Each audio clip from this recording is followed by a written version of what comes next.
Okay, so welcome everyone to class 2 for the intermediate class. If you missed last week class, please, the video is available on our YouTube channel, and I can drop the link in the chat window later on so that you can watch it. So for today, we're going to look at, this is me, I'm the one taking today's class, and I'm always happy to connect and talk about technology, especially in the area of Microsoft Azure and also the Power Platform. So if you scan the QR code, it's just take you directly to my LinkedIn page. So today I want to talk about, and I'm also facilitating this session with another lady, Tosin, and she's the one that took last week's class. So we want to talk about governance and compliance. Now, our focus for this Azure class is to get you ready to write the AZ-104 exam. And the AZ-104 exam is the, let me turn on my camera just for engagement. So the AZ-104 exam is the Azure Administrator exam. Now, if you want to go into cloud computing, because Azure is very massive now, right? So there are different exams available by Microsoft. But this particular is 104 is for those who want to be like cloud engineers. You want to go into managing Azure, like the infrastructure, just the whole management of the Azure space.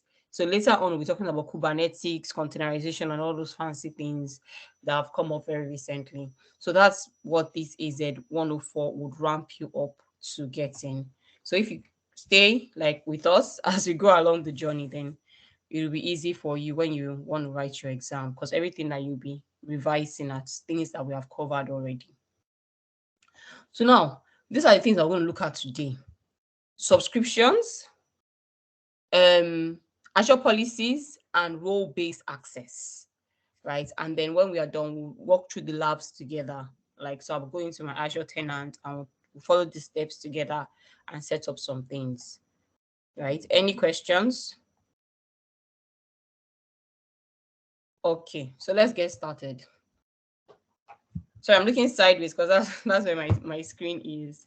So let's talk about Azure subscriptions. Now we have various regions in Azure, and I'm going to explain what I mean by regions in a bit. So these are all of things I'm going to talk about around configuration of subscriptions. So these are the various regions that we have. So a region represents a collection of data centers, right? So I don't know if any of us has been into a data center before.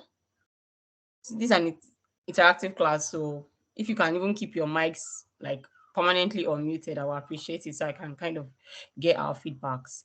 So have you been to a physical data center before? Anyone? No? Let me see. Are you raising your hand? Let me navigate back to my window. Are you raising your hand? I won't see. All right. So basically, like Azure is having a collection of data centers. So what a data center is just like a place that has lots of computers, servers, all in one space, and all connected together to give you the infrastructure that is needed, right? So previously, when we're in the very on-premise type of world, we would have a lot of these data centers in various organizations. But now Azure has taken that load off the organizations to say, you know what, we'll manage this for you. Just pay us a particular fee every month, and you don't need to worry about your infrastructure at all. We'll provide you all of the infrastructure, everything that you need. Because before, when you want to buy, when you want to, like, say in an organization or a bank, I used to work in a bank, so I'll use a bank a lot.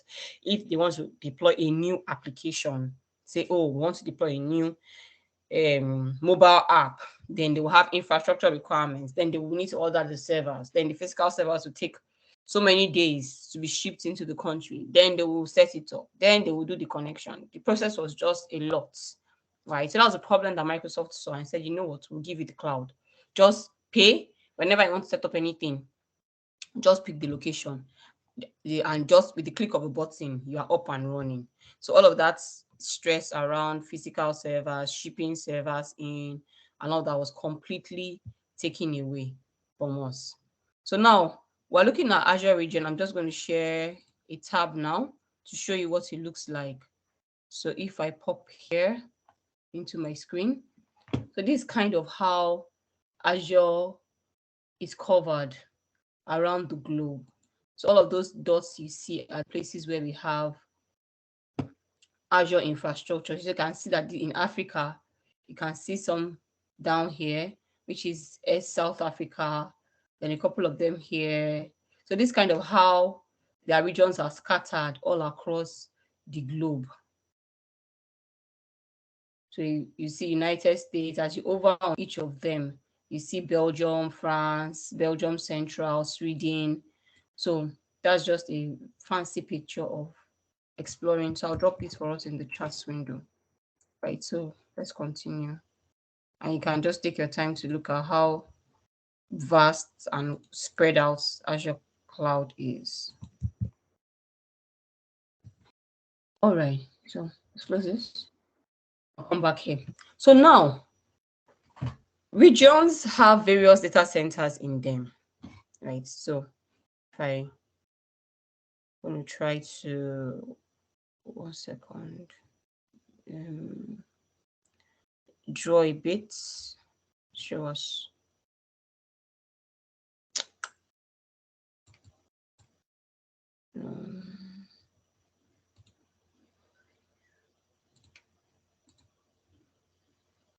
Okay, so regions have various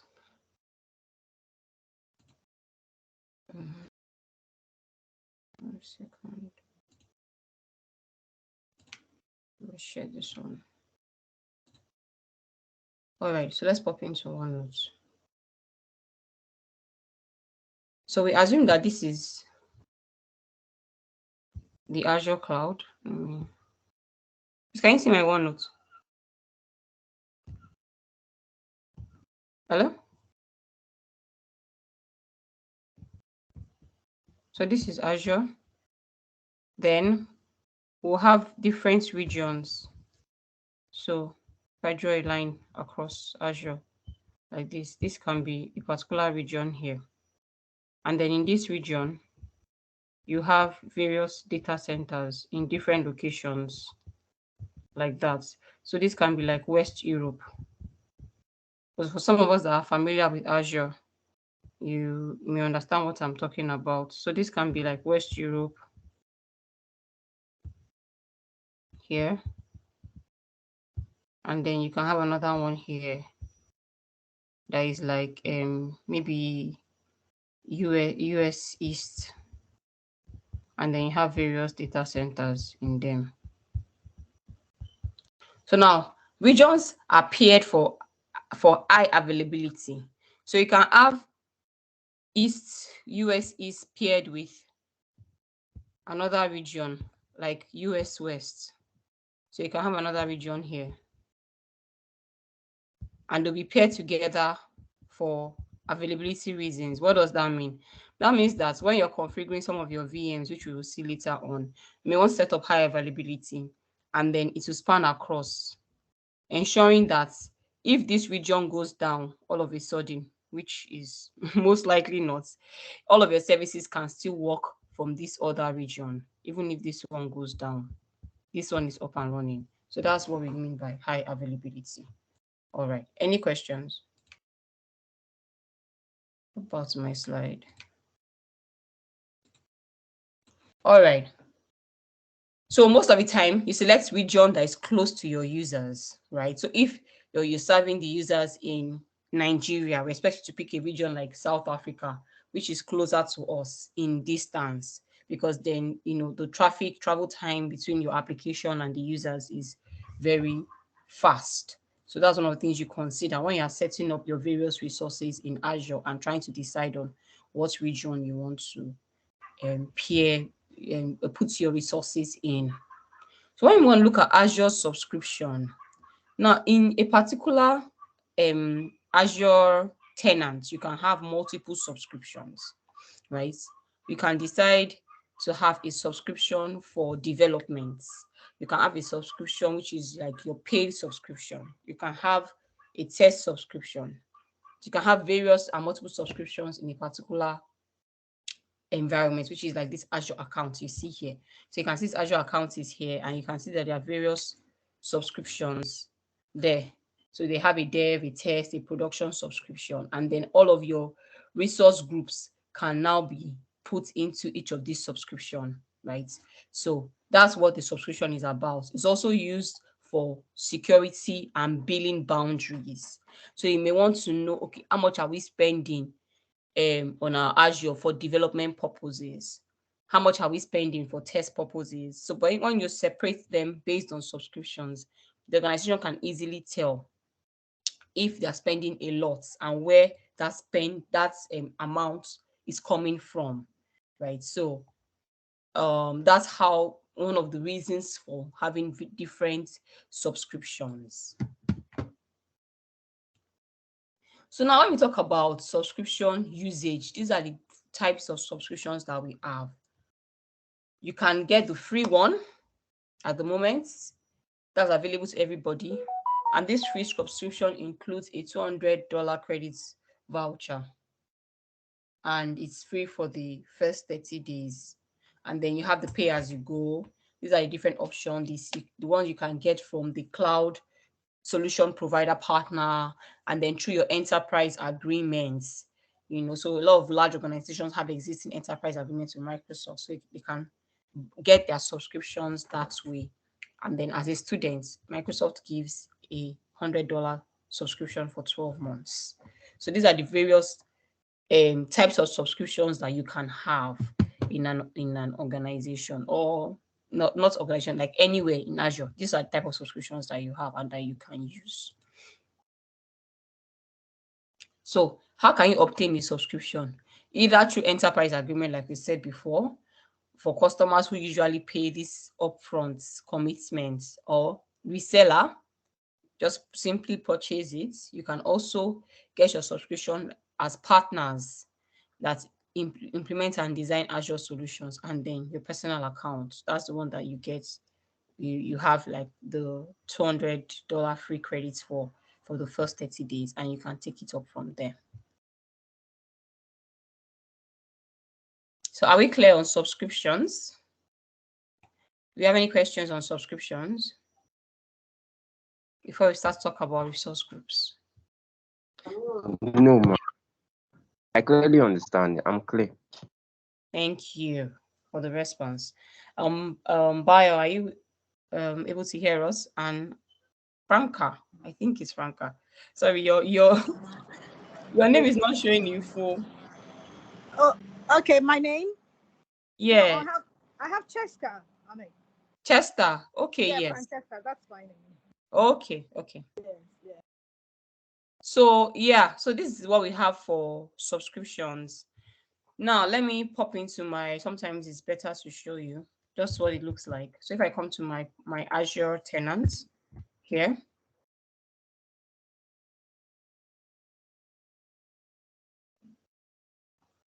and is this the right one? Don't even know. Let me check. I don't think so. 1 second. Okay, that's the wrong one. Okay, this one. If I go back home and I say subscriptions, you see that I have a current subscription. I don't know. And this is Visual Studio Enterprise subscription. So this is the only subscription I have. So if I had maybe another free subscription or another subscription from maybe my enterprise agreement, all of the subscriptions will be listed here, right? And as you go along, you see different reasons and different ways your subscription can be used, especially when it comes to cost management, right? And all the other things I've seen, managing your resources, trying to segregate between what people do with test and dev and the production subscription. Then this is how you access your subscription, and this is exactly what it looks like. Nothing extraordinary in it. Okay, right, so now we have the resource groups. Now, what are resource groups? Resource groups are a way of grouping your resources together. Basically what it means, you have various resources in Azure and you want to put them in a single group. That's what we call resource groups, right? And resources can only exist in one group at a time. You can't have multiple resources in multiple groups, right? So you can't nest a group. You can't have a group inside a group. That's what I mean by nesting a group. And then you can use the resource manager to create your resource groups. Resource groups can also be locked to prevent changes in the resources. So you want to be sure that anybody making a change to this resource group, even though you have the right to do it, the person is 100% sure that I want to do this thing, right? So for example, I've given Emmanuel owner rights in this resource group, right? And he goes there and he deletes something by mistake. He didn't mean to delete it, but he deleted it. So what resource locks does is, before you can make any maybe change or deletion change, and all of this is based on the policy that you set, which we'll talk about in a bit, you go and unlock the resource first. So before you, it's like giving you it's like the way we do 2FA for authentication, it's like giving you an extra step to do, so that you are very sure that this action you want to perform it and it's not just an error, it's not done by error. So when you unlock it, then you can now change, make any change you want within the resource or delete something. So, and you can move your resources between groups. And what do you have in a resource? Very simple. So this is a resource group. In this group, there is a web app, there is a DB, you have your virtual machine, your storage. So all of these are in one resource group. And then you can also have a case where the resource groups are separated like this. So these are 3 different resource groups, not one. And this is your web and DB resource group. This one has only a virtual machine inside, and this one has only a storage inside. So that's how resource groups work. Basically, grouping your Azure resources together. Using a real life example, we usually do this when, say, we want to create there's a need to create an application. So an employee portal needs to be created for the organization. And the employee portal will involve different things. It will involve a web app, it will involve a database, it might involve some APIs. You might need to have different elements of Azure sitting inside and related to that solution employee portal. So what we do is we create a resource group for it and put everything in that bucket, so that everything in this container is for the employee, are the resources for the employee portal. Now, resources also have limits and quotas and constraints, right? So, for example, you can see when you go to a particular resource, you can see usage and quotas. So you can see East US, you have used 25% of what you can use of your total virtual CPUs. So you can see, the standard DV2 of the family of CPUs in West Europe, 16% of it has been used up. So resources have a default quota for them in the regions and for your subscription. And it's helpful to track your usage and plan for the future. So if you want an increase in this quota, then you have to open a support ticket to say, please give me extra on this. So it's possible to increase the quotas, but there are limits, and you can kind of see as you're consuming it to enable you to plan ahead. So now we talk about resource hierarchy. So we're talking about resource groups. We're talking about subscriptions. Now, what's the hierarchy in Azure? The way Azure works, you can have a management group at the top, right? And a management group just provides a scope. It's like you're trying to organize your Azure, your Azure space, right? So you create a root management group for it, and then you can decide to say, okay, I want to categorize my Azure usage by departments. So then you can have like various departments having another management group, which is like a sub management group. Then from there, you can now have your subscriptions within it. So you see the marketing guys now, they have 2 free subscriptions attached to them. And then in the IT, that's where production is, and then different regions.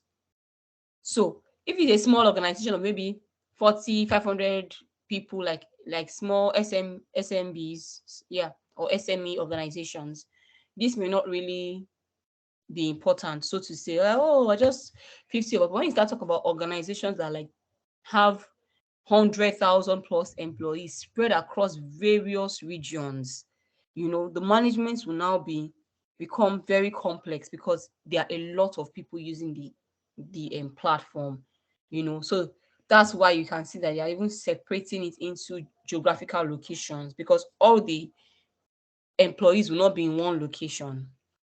You can have some in Europe, you can have some in America, you can have some in Australia. So that's where all these things will now come and say, okay, let's create management group. So every time you see this symbol, is a symbol of a management group, right? And then the key symbol is a symbol of a subscription. And then you can now then talk each of these subscriptions inside the inside the management group, right? So yeah, same, they provide a scope above the subscription. You can have target policies, you can have spend budgets across subscription, and it's inherited down. So if I have a spend budget for HR, I can implement it at the management group, and everything under it automatically inherits whatever policy has been set at the parent's roots. And then you can implement compliance and cost reporting for your organization. So as an Azure administrator, I'm able to show my bosses to say, oh, this is what our spend looks like across the organization. So this is what HR is spending, this is what IT is spending, this is what marketing is spending, because I've created these management groups and I've been able to categorize them that way. So whatever they are spending, each of these subscriptions, the report feeds up to here. Any questions? And one of the labs we'll be doing is we'll be creating a management group. All right, so talking about tagging, resource naming and tagging, is a decision based on the organization. So it will vary different organizations. And what does a tag mean? A tag is just a way of applying metadata to your resource. So that's why you create tags, and you can put tags on your resource. So you can put tags to say, oh, this is the marketing department, this is production, and those tags are locally organized by resources. So if you create your virtual machine, for example, you can tag it you can put the tags on and say, oh, this VM belongs to marketing and it's for the production environment. So that's what tags is simply about. It's just about putting tags, like if like you're buying things in your house and you're just labeling them to say, okay, this one is for this purpose, this one is for that purpose. So that's kind of what tags mean, and it's very useful when you're rolling up billing information. So that's why they encourage tagging. And if you need to create a lot of tags, you may want to do it like using PowerShell or the CLI, that's command line interface in Azure. So when we talk about cost management, we have 6 primary factors that affect cost. Number 1 is the resource type, right?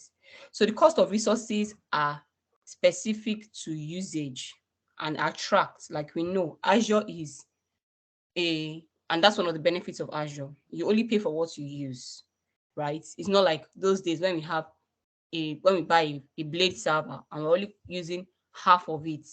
We've bought everything, we're paying for everything. But in the Azure world, you only pay for what you use, right? So resources, factors affecting resources costs is the resource type that you're using. So if you want to create a virtual machine, you see that you will see the cost of the virtual machine you're setting up, and then we'll have different type of virtual CPUs. Some are very expensive, some are less expensive. So all of that based on the resource type you pick. Now the services also. So Azure rates and billing periods, they differ between the type of service you use. So is it enterprise? Are you an enterprise customer? Did you buy using through the cloud solution partners? Did you buy directly with your card? So all those things also affect the rates and your billings, because enterprise customer usually pay ahead. They kind of estimate how much they're going to spend, and they pay when their enterprise agreement is due. So that's another thing that determines the cost. Then the location. So the Azure infrastructure is global, and it's globally distributed. So usage costs may vary between locations. So of course, and all of that is kind of brought determined by the Azure team. Sorry, 1 second.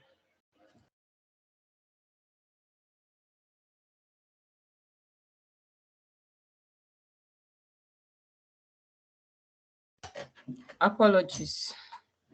It's my son. So it's based on location too. So depending on where you're connected to. So when we say location, we mean like your region. Are you connected to East US or West Europe? All of that will determine the cost. Then the bandwidth. So sometimes the inbound data transfer. Hello? Okay. Please feel free to stop me if you have a question. So sometimes the data transfer are free, inbound may be free, but outbound data transfer, such as data going out from Azure data centers, sometimes it costs some money. Then Azure reservations. There's something that Microsoft brought up, which is called Azure reservations, that allow you to prepay for 1 or 3 years capacity for your virtual machine. So when you're planning, you can say, okay, I know that this particular virtual machine is being used for a critical service in the organization. So, example, in the bank, we know that we're using this virtual machine to run our mobile banking. And of course, we're going to still use the mobile banking for the next 3 years. So what Microsoft will say to you is, why not pay for this virtual machine for the next 3 years, and then you have some savings on the actual costs. And I think that's up to 72% savings. And they also have something similar for the Azure hybrid benefits. So if a company is already licensed for Windows Server or SQL as a part of their enterprise agreements, and they want to use this in the cloud. So you want to create a new virtual machine in the cloud that uses Windows, because you already have an existing license. Microsoft say, okay, leverage the license that you have, because when you buy a virtual machine, you're paying for the license and everything on that VM. When I say license, I mean the license of the operating system, the Windows that will sit on your virtual machine. But since you're already paying for license anyway in your enterprise agreement, then why not leverage that cost that you've already paid for, even for your machines in the cloud? So that's what they call the Azure hybrid benefits, and that spans for both Windows and SQL. All right, so that's kind of the different factors that determine the costs. Now, taking a look at our diagram, we can see how this is kind of scaled out. So this is the billing accounts, right? And then these are the management groups that we saw previously. So anytime you see this symbol, it's a management group. This is the accounts, enrollment account, and then we have the subscriptions under them, and then the various resource groups under each subscription. And of course, within the resource groups, what do we have? We have resources.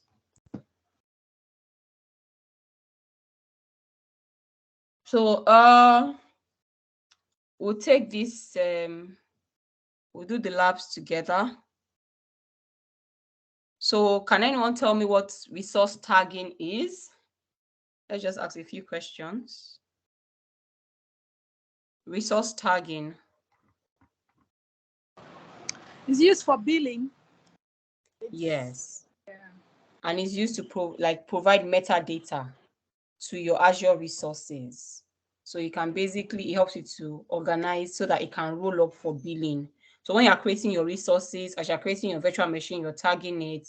Then when you want to look at your billing information, for example, like the employee portal I spoke about. So we have a resource group for employee portal. Then if the organization wants to know, okay, this employee portal we have created now, how much has it costed us for the last 6 months to keep it running?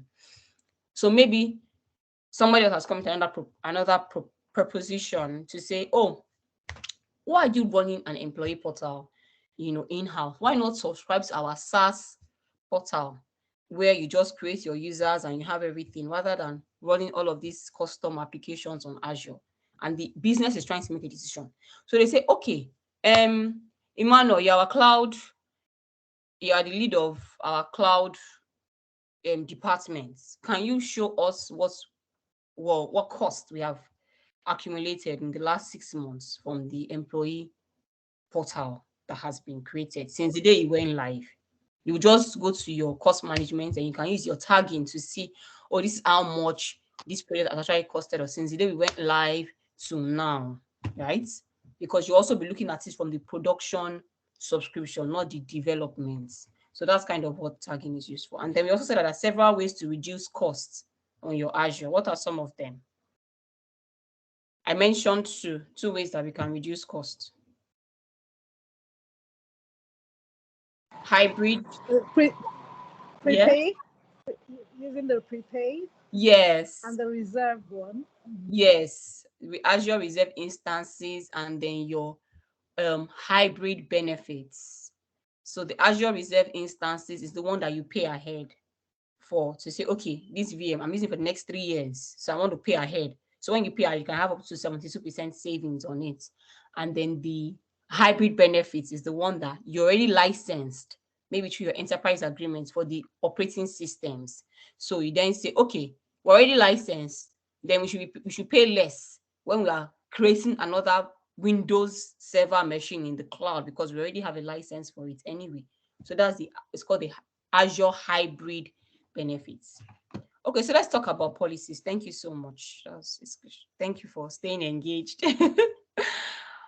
The Azure policies. We'll look at how to. I have a question. No. Thank you, sir. I've been waiting for question. Tell me. All right. If you want to practice, I believe many of these Azure cases now has to do with subscription. How can we practice? Like after each classes now. How can we one of the Hello? ways, yes, I can hear you. So one of the ways you can practice. Okay, so that's my question. How can we practice? Yeah, yes, I got it. So one of the ways to practice is to get a free account, right? A free account, or we get someone who has an account to create you as maybe a guest or owner on the tenants, and then you can kind of practice for some time. And when you're done with your practicing, then you can your account can be removed. So those are the kind of two ways you can get you can practice without paying, so to say. But it's something that myself and Tosin have discussed previously, and we can look into it. Right. So probably after the class, you can drop your email in the chat window and we'll figure out how to manage that for those who don't have access to an Azure tenant where they can practice. Okay, so let's continue. All right, thank you so much, ma. You're welcome, sir. So Azure policies, what is this about?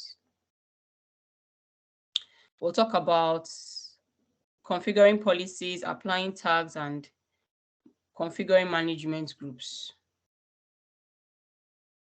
So a policy is basically a policy, right? You don't want people to do something, you want people to do something, you want to restrict. Remember that today's class is talking about compliance and governance in your Azure space. So policies is one of the ways where you can govern, because in this new world of continuous deployment, continuous integration, you don't want the cloud team to become a bottleneck where the developers are trying to do something and they always have to come raise a support ticket, wait for somebody in the engineering team to create a resource for them, create a resource group for them. You're delaying the work. So the idea of policy is to say, okay, let's give everybody a free hand. You understand? So we have created our management groups. We have created the resources. I've put IT in a bucket. We have put the development subscription in a bucket. So we've kind of segregated the whole tenants, which is fine. Then we'll go ahead and apply some policies there based on what we want and based on, best practice. And Azure has this well architected framework that shows what best practice should look like. So we have the resource some of the use cases where you can use your policies is what resources are you allowing, what virtual machine skills. Like I was saying, that the cost is determined by the skill. So there are some very, very expensive virtual machines that that these people, maybe the developers or whoever is using wants to do anything, they don't need this skill type. Anything that wants to run on this skill is something that is super important to the business, and then that one comes to our central team to set up. So you can specify what you want them to use. You can specify the allowed location. We don't have any office in America. Nobody should go to US East or US West to start creating resources, and then every resource must be tagged. So you can ensure this, and you can also ensure that all the VMs are backed up. So some of the advantages are you can enforce, compliance, apply policies at scale, and you can also remediate when the policy is being created. So in we have what we call initiative. So initiatives are just a collection of policies. And then we have scopes too. So I think at this point, let me see. Let's create a policy. So let me jump out of my slide. Second. Okay. Let's talk about role-based access. Let me see. I'm trying to go through everything once so that we can then do the lab. Okay. Let me finish the policies and then we'll look at everything together. I think that's a faster approach than breaking the class. And it's a better approach because you kind of see how everything comes together at the end of it. I'll just skip through this. Just showing you screenshots of how the policy is created. So when you create a policy, you can define the subscription that the policy is applicable to. That's the scope. And then you name your policy, you select. There are pre-configured policies already that you can use rather than creating one afresh from the beginning. And then you can now say the scope and assign it to it. So immediately you create a policy and you assign, you go to compliance, you already see all the problems that you have based on the policy I've just created. So you can already see that based on this policy, this is all the issues you have, right? Or you're 100% compliant across that subscription. So there's no issue just yet. And if you have any issues, then you can start to remediate them. All right. So let's talk about role-based access control, right? So is anybody familiar with any sort of permission control, maybe from SharePoint, from where else do we use permissions? Any other like solution generally? Are you familiar with access controls? Hello, ma. Yes, ma. Okay. Windows local user control, local user group. Yes, thank you. That's a great example. Any other person? So it's just the same principles that we have to here in role-based access control. So we're just in role-based access control, we're trying to say that this is the role or the access that this person has per resource. So when you want to compare the role-based access controls are used for Azure resources. So what do I mean? You create a virtual machine, or you create a virtual network, or you create a web application. On each of those little resources on Azure, you can assign permissions to it, right? We have owner permission, we have contributor, and there are so many other ones that are there. And you can even create your own custom one if you find out that the ones that are there by default, right, they're not meeting up with your requirements. So then we also have this is Azure role-based access control rules, right? So they manage Azure resources. The scope can be specified at multiple levels. And then we have role information, the information can be accessed in the Azure portal, Azure CLI, PowerShell, blah, blah, blah, blah. Then for Azure AD roles, these are used to manage Azure AD objects, and the scope is tenant level. So this is the difference. So you can see things like Office 365 admin, Power Platform admin, Azure portal roles. So all of those ones are tenant level roles. But when you talk about Azure role-based access control, you're talking of managing Azure resources itself. Now, best practice, we don't grant permission at resource level because it's too granular, right? It's like, if anybody's from the SharePoint world, it's like saying you want to grant permission for each document in your SharePoint document library,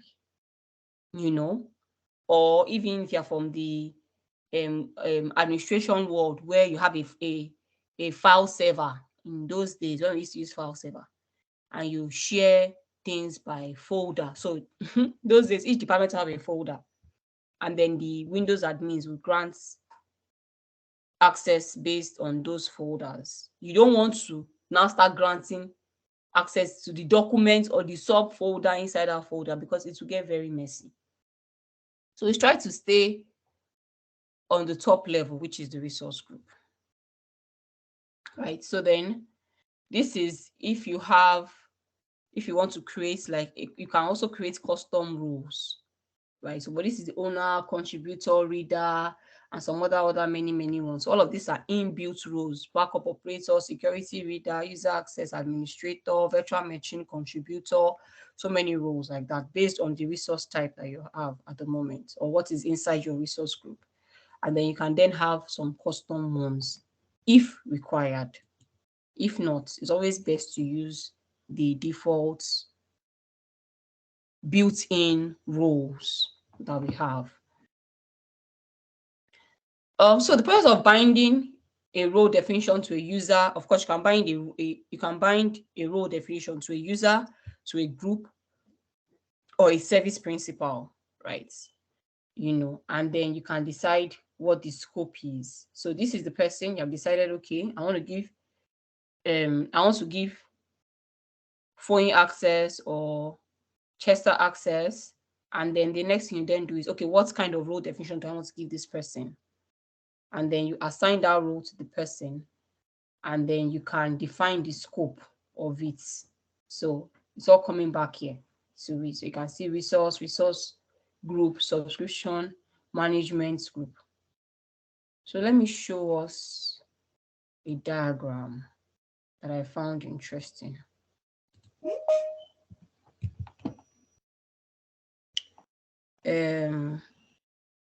There's this fantastic video everybody should watch.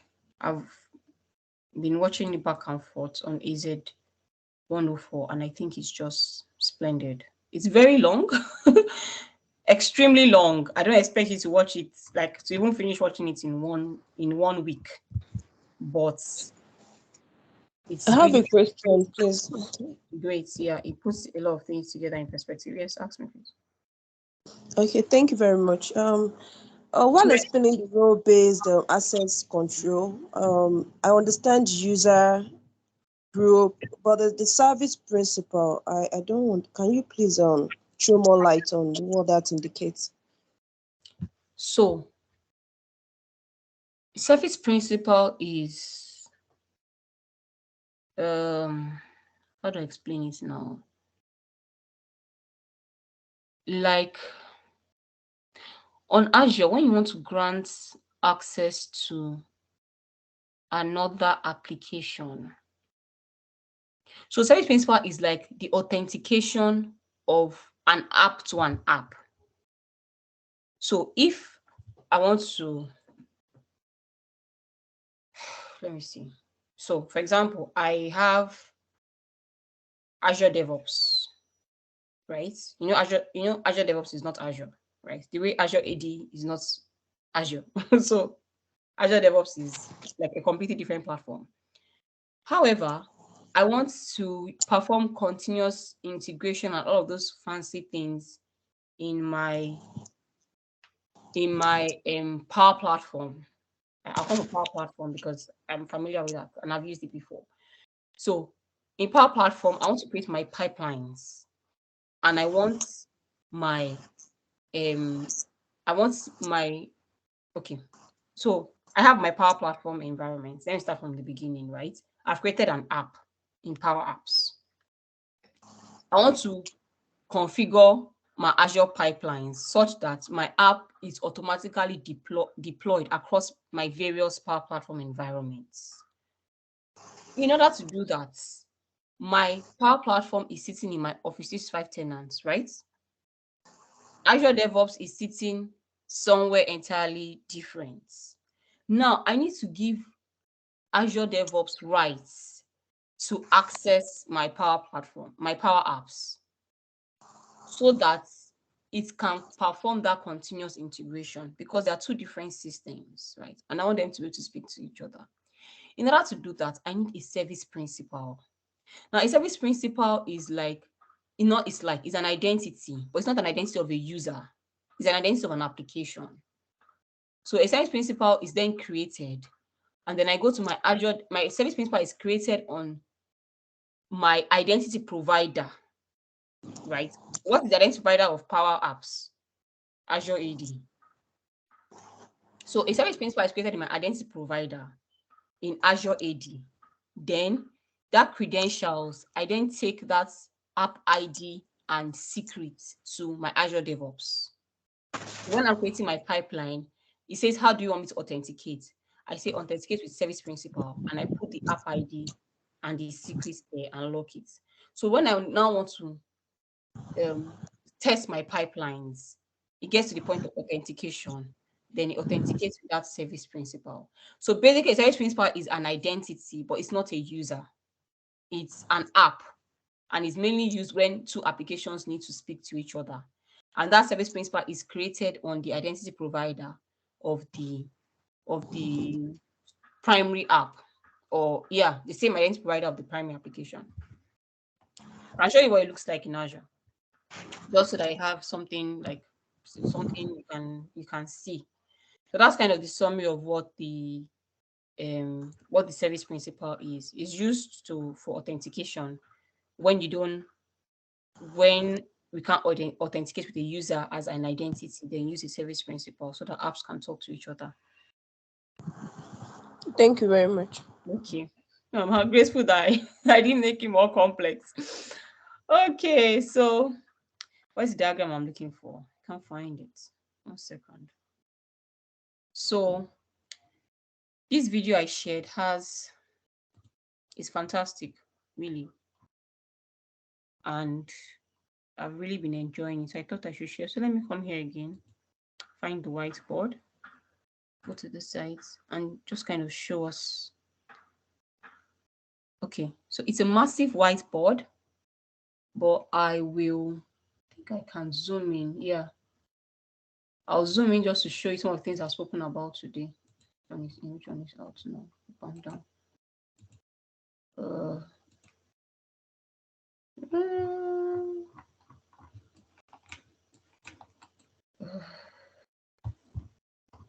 Okay, got it.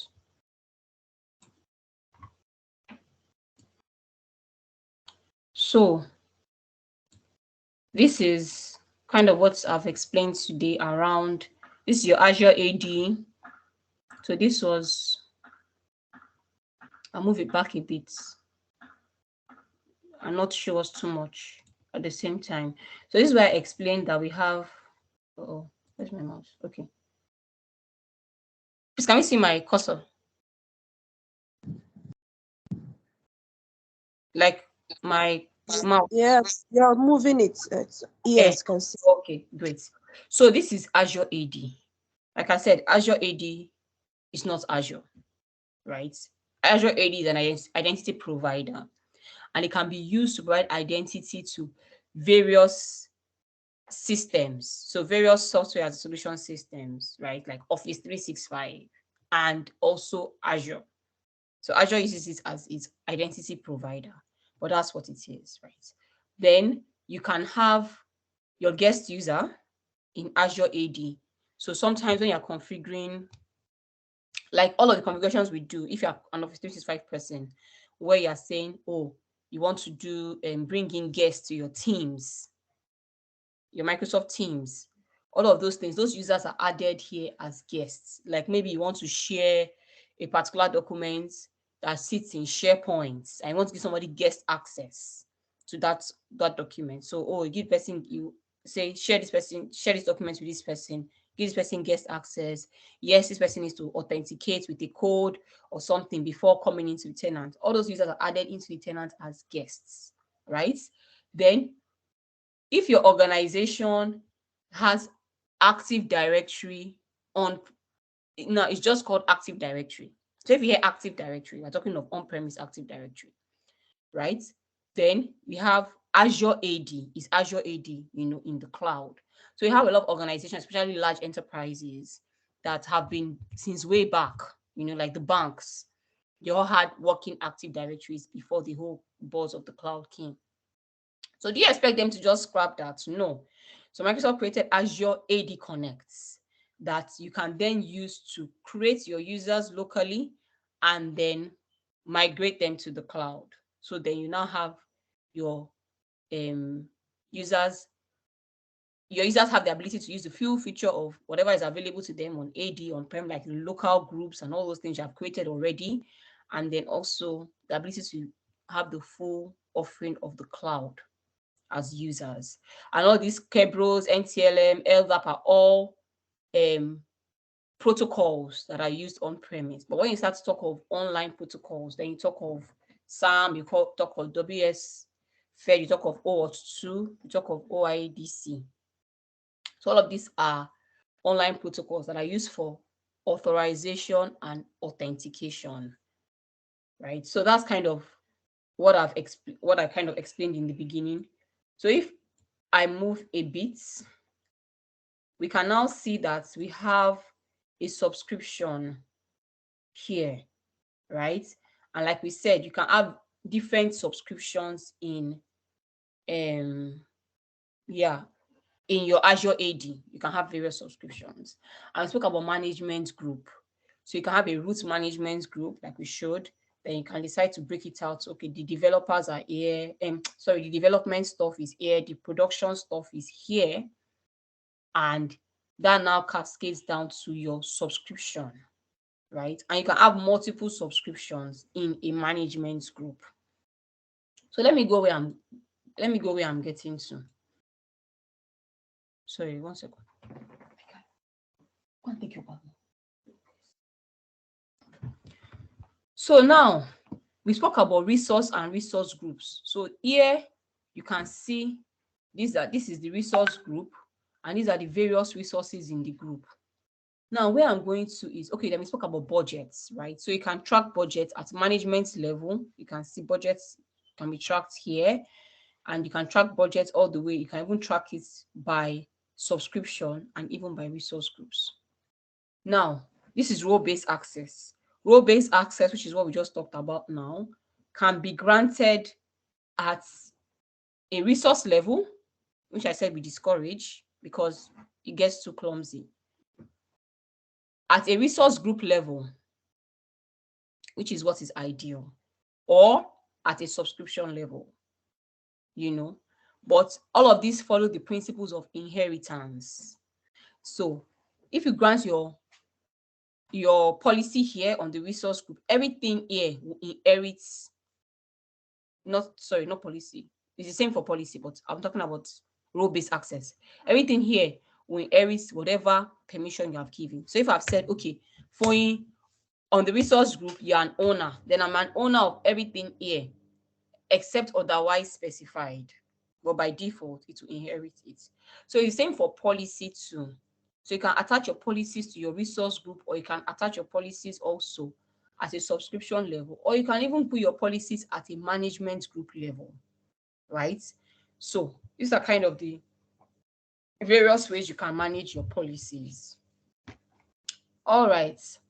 And this image is available for your online by the guy who made that video. But what I'll just suggest is, rather than downloading the whole image because it's a lot, just you can watch his video, and you just see it as it's going along. So I understand all of this because I've watched it to this point.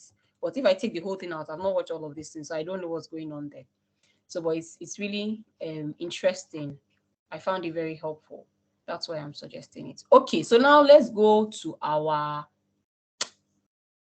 lab. Let me bring up my Azure portal. Okay, so we come back home and let's see what we want to do for today. Where is the link? 1 second.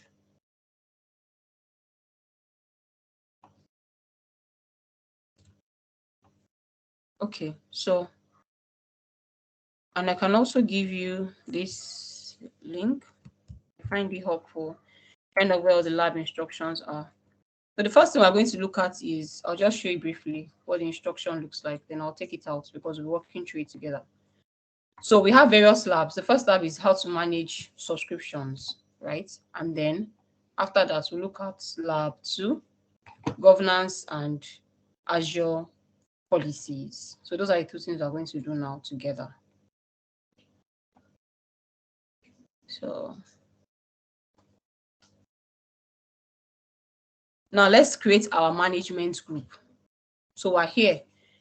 If you, on your Azure subscription, you don't see management group, you can search for management group here. We all basically search for everything we need on Azure because it's just very massive. So whatever you want to find, just search for it here, management group. And you see it. So click on it. The first thing we want to do is we want to create our management group. So we come here and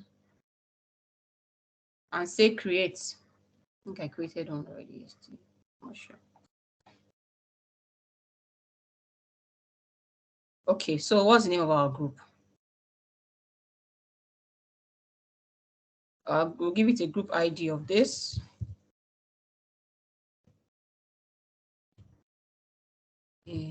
AZ, and the group display name.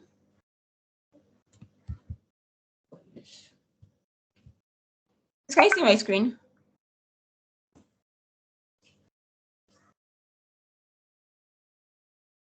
Yes, but it's blurry on my hand. I don't know if it is my network. So Blurry. Okay, maybe I should. Oh, let me zoom out a bit.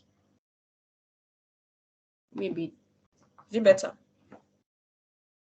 Is anybody experiencing the same? Maybe I can stop sharing and reshare.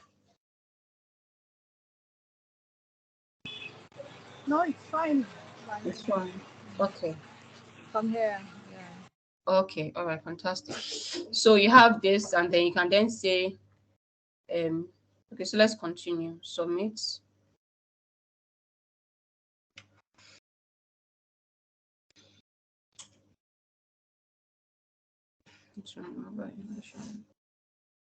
All right. So let me see then.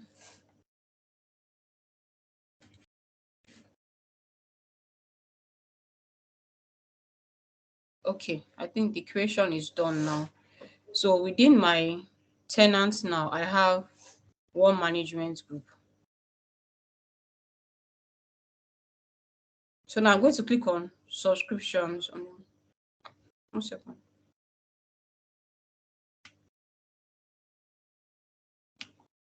So from the management group I've created, I'm going to click on subscriptions now, and I'll add a subscription to it. So I have only one subscription here. So that's why this is the only one popping up. But if it was an environment or an Azure space where you had multiple subscriptions, then you can kind of select from it. So save.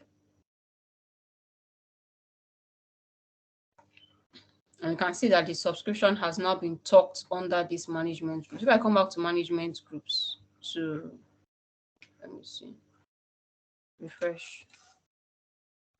So we can then see that that subscription has moved from tenants to this management group. So that's kind of how you create a management group and how you can sort out your subscriptions in the management group. Any questions? All right.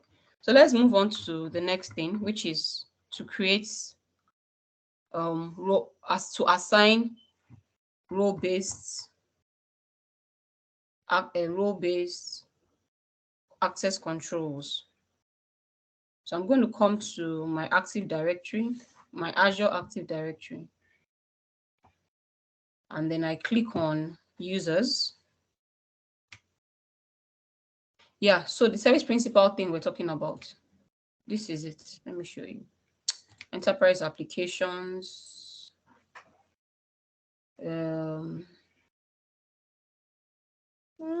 Yeah, all apps. Application proxy. Where is it? It's here. Then.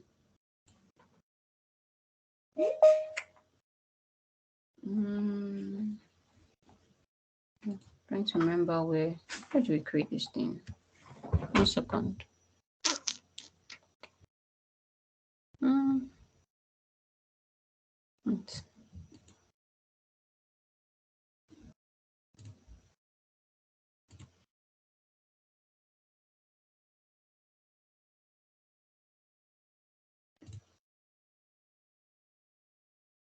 No. Anyway, it's somewhere in the AD anyways. App registrations. Yeah, I think it's here. No, it's not here. Anyway, it's somewhere here. I'll find the link and share with you. It's been a while I used it, but it happens somewhere here in the Azure AD. Okay, so back to our role-based. So I come here, I'm going to create a new user. Create user. So if you wanted to create a guest, you invite the guest here. So you can create a new user, username, and my name. Also generate password. Let me create the password.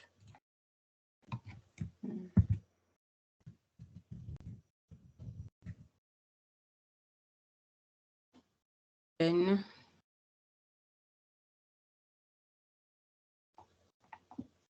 what else? That's all. Create.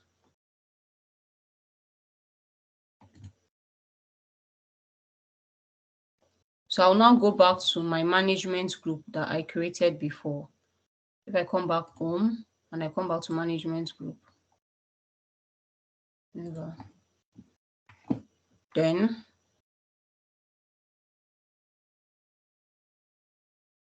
I'll click on this one, which was the new one I created, and I'll come to access control.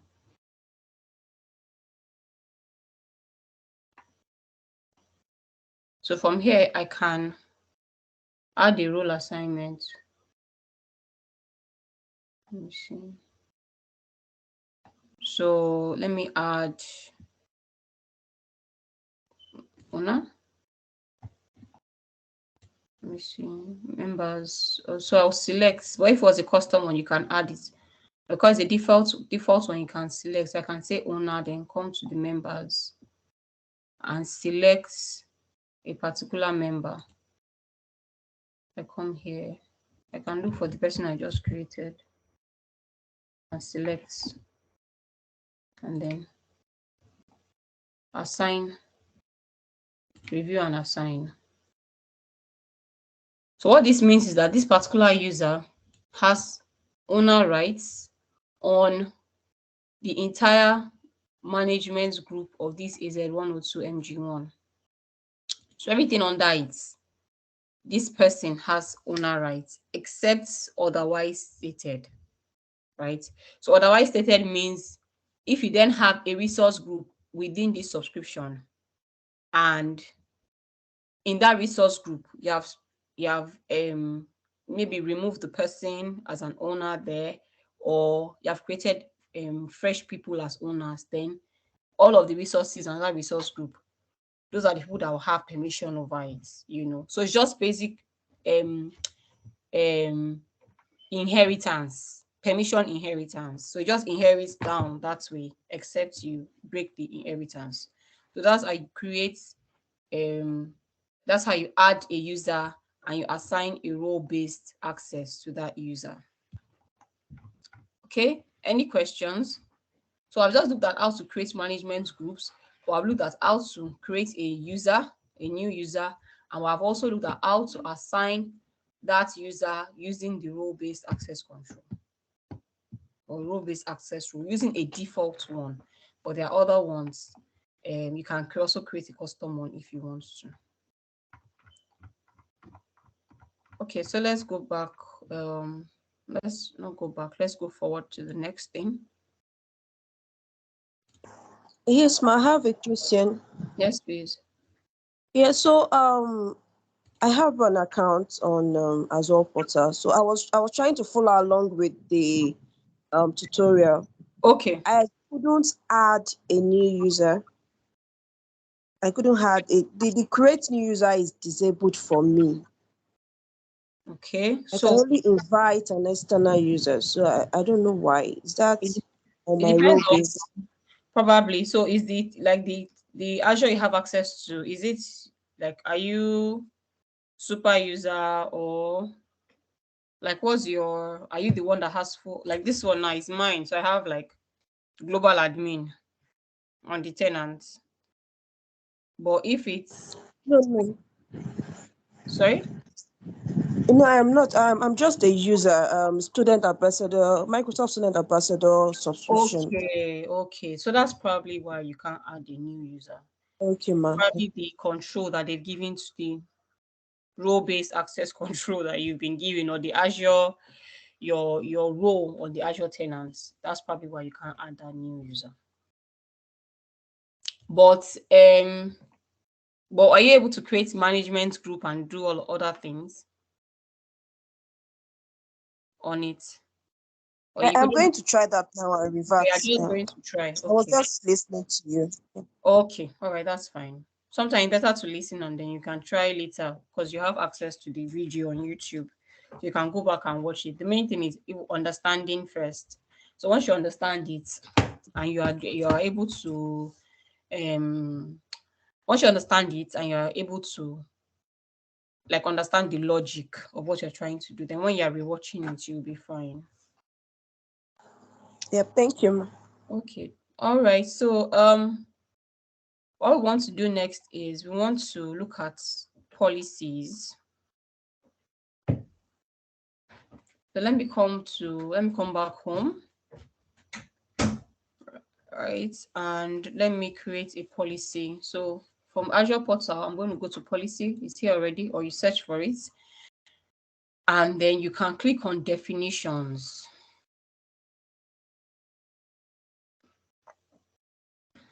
So there are a lot of policies that are available by default, right? All of these things here are what are policies.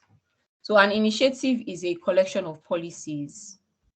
Then a policy is, of course, a collection of rules. So different policies, different rules. You see this one. Application Insight components should block non-Azure AD directory-based ingestion.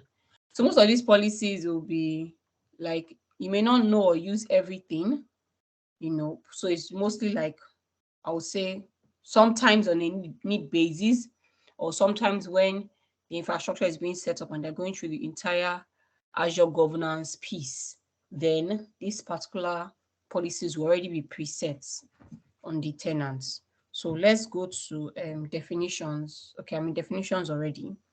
And then we can then select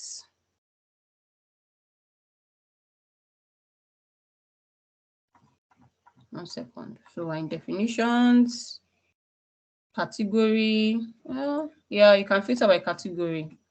Okay, this is even a good way to look at it. So if you're trying to do something, you can either select or based on what you're trying to do at the moment. So VM, image builder, storage, SQL, site recovery. Then you see all the policies that are based on that. Okay, so let me create a new policy definition.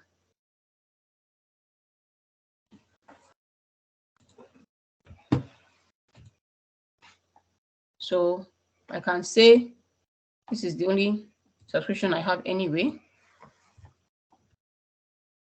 So I'll call it my test policy. So category, I want to use an existing category. Let me use something related to Azure VM, maybe image builder. So this automatically creates the JSON for you, which you can import. So if you have an existing policy you want to import, you can import it, or you can also save this and export somewhere else.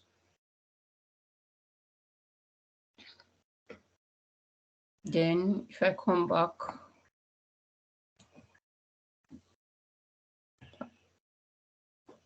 so then you can have exclusions. So this, I've already said, this policy is the scope of this particular subscription, but then you can have exclusions within it to say, oh, in this subscription, exclude this particular resource groups from it. So this particular resource groups, I don't want this policy to apply to them. So you can do that.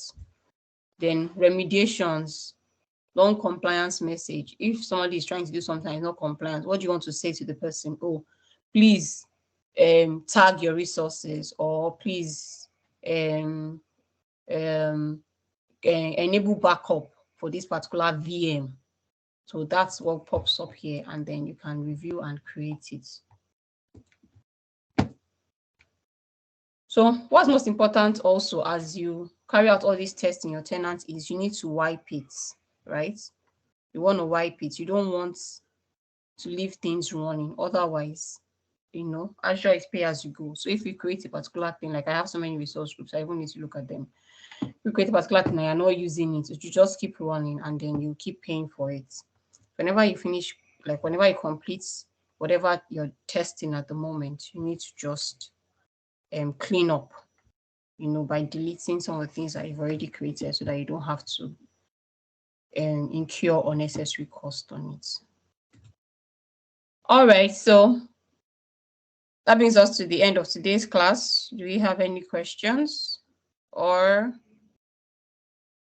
I know the main thing is practice. So like I said, okay, Manuel is off the call already. I said that you can drop your email in the chat window and we can figure out how to, like, between ourselves, so the mentors, those of us that have Azure tenants that we own, we can figure out how to give you access so that you can try out some of these things within the tenant, and then of course wipe out all of the things that you have created once you're done.